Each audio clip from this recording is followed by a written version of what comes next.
warahmatullahi wabarakatuh. Perkenalkan, kami dari kelompok 1, mata kuliah genetika, dengan dosen pengampu Ibu Elva Oprasmani akan menjelaskan materi rangkai kelamin. Sebelumnya, kami akan memperkenalkan anggota kelompok 1. Saya, Camelia Rizky, dengan NIM 180 384 20 50 30. Perkenalkan, nama saya Febriani Teti Sitanggang dengan NIM 180384 20 50 08. Perkenalkan, nama saya Denisa Ramadhani dengan NIM 180384 20 50 64. Perkenalkan, nama saya Rudianto dengan NIM 1703 850 50 37. Baik, saya akan menjelaskan tentang gen yang terangkai pada kromosom X dan Y. Gen-gen disebut terangkai apabila gen-gen tersebut terdapat pada kromosom yang sama. Gen berangkai dibagi menjadi dua, yaitu gen rangkai sempurna dan gen rangkai tidak sempurna. Rangkai sempurna terjadi apabila gen-gen letaknya berdekatan, sehingga selalu bersama-sama dan tak terjadi pindah silang atau tidak terjadi rekombinasi. Sedangkan rangkai tidak sempurna yaitu apabila gen-gen tersebut letaknya berjauhan dalam satu kromosom, sehingga memungkinkan terjadinya pindah silang walaupun dalam jumlah yang terbatas. Gen rangkai kelamin dapat dikelompokkan berdasarkan macam kromosom kelamin tempatnya berada. Oleh karena kromosom kelamin umumnya dapat dibedakan menjadi kromosom X dan kromosom Y, maka gen rangkai kelamin dapat dibedakan menjadi gen rangkai X atau X-linked gens dan gen rangkai Y atau Y-linked gens. Nah, di sini terdapat gambar kromosom X dan kromosom Y. Pertama itu gambar kromosom X. Kromosom X 5 kali lebih besar dari kromosom Y. Jumlah gen yang ditanggung oleh kromosom X berkali-kali jumlah gen yang lahir oleh kromosom Y. Ada gen unik yang terkromosom X memiliki lebih dari 1000 gen yang mengkodekan berbagai protein. Protein ini melakukan berbagai fungsi dalam tubuh. Namun, kromosom X mungkin memiliki gen yang menyebabkan seorang anak perempuan bisa mendapatkan penyakit terkait X dari ayahnya yang terkena dampak. Selanjutnya ada kromosom Y. Bentuk kromosom Y menyerupai huruf Y dalam alfabet. Ukuran kromosom Y lebih kecil dari kromosom X. Oleh karena itu, mengandung jumlah gen yang lebih sedikit, sekitar 50 gen, dibanding dengan kromosom X. Beberapa gen unik untuk kromosom Y, sedangkan gen yang terletak di daerah pseudo-autosomal dibagi dengan kromosom X. Sebagian besar gen yang berada pada kromosom Y dikaitkan dengan kesuburan pria. Selanjutnya, gen terbatas pada jenis kelamin tertentu. Yang pertama itu ada pautan seks.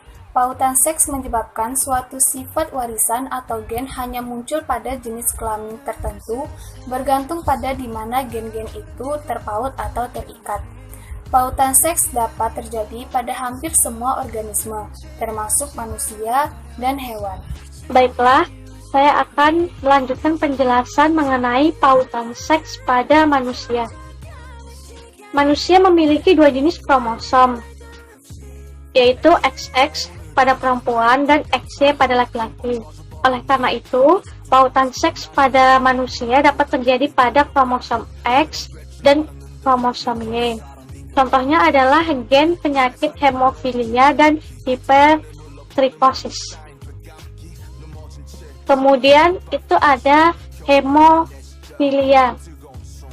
Hemofilia merupakan penyakit genetik yang menyebabkan penderitanya mengalami gangguan pendarahan ketika terluka akibat kurangnya faktor pembukuan darah.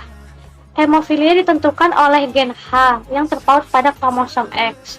Hemofilia hanya dijumpai pada laki-laki karena gen ini bersifat letal terhadap perempuan. Meskipun demikian, bagi perempuan ia akan menjadi pembawa sifat dan akan menurunkannya pada anak laki-lakinya. Kemudian itu ada hipertrikosis.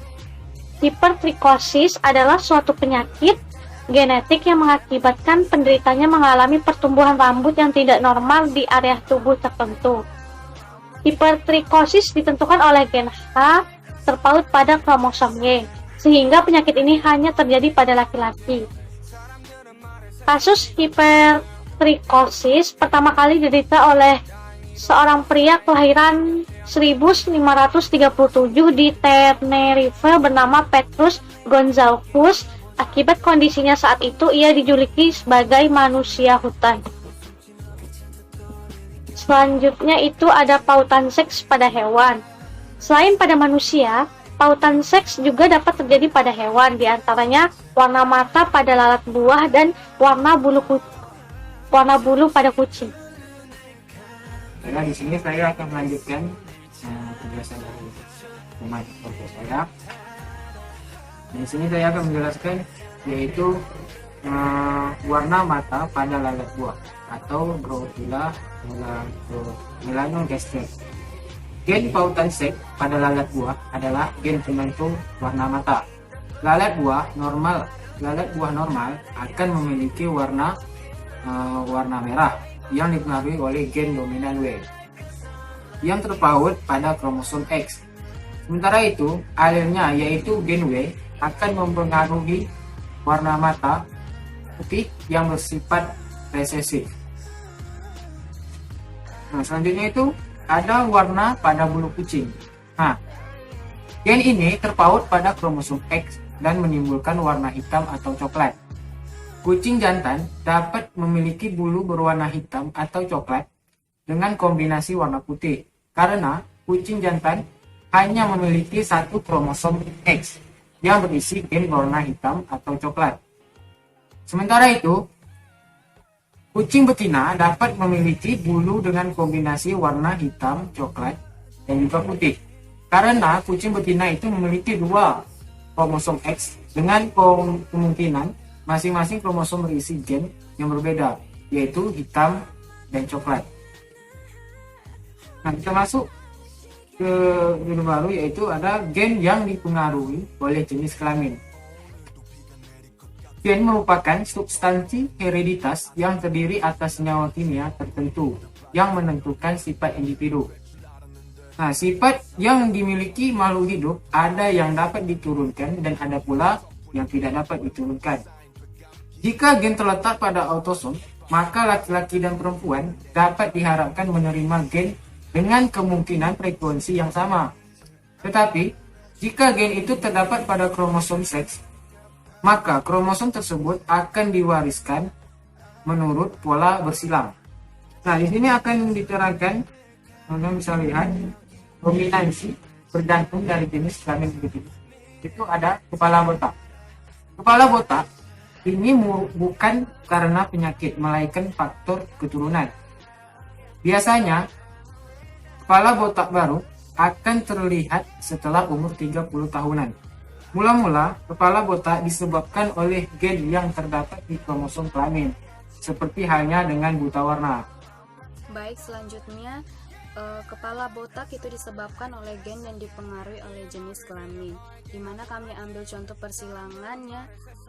Genotipnya yang kami ambil B kecil yaitu tidak botak disilangkan dengan B besar botak akan menghasilkan F1 yaitu B besar B kecil, di mana anak laki-laki botak sedangkan anak perempuan tidak botak.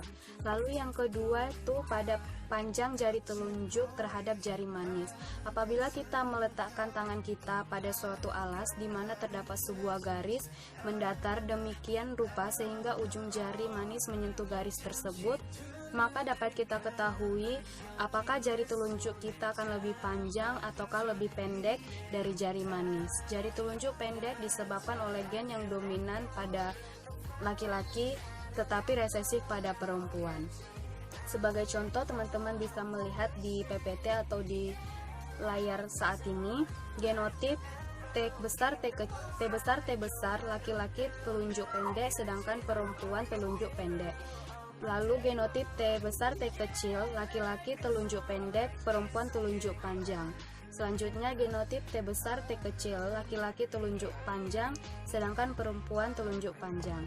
Di mana pada keempat sampel yang memiliki jari telunjuk lebih pendek daripada jari manis berarti menunjukkan pada sampel yang berjenis kelamin perempuan memiliki kadar hormon estrogen yang rendah pada saat berada dalam kandungan yang menyebabkan pertumbuhan jari tidak lebih panjang dari jari manis.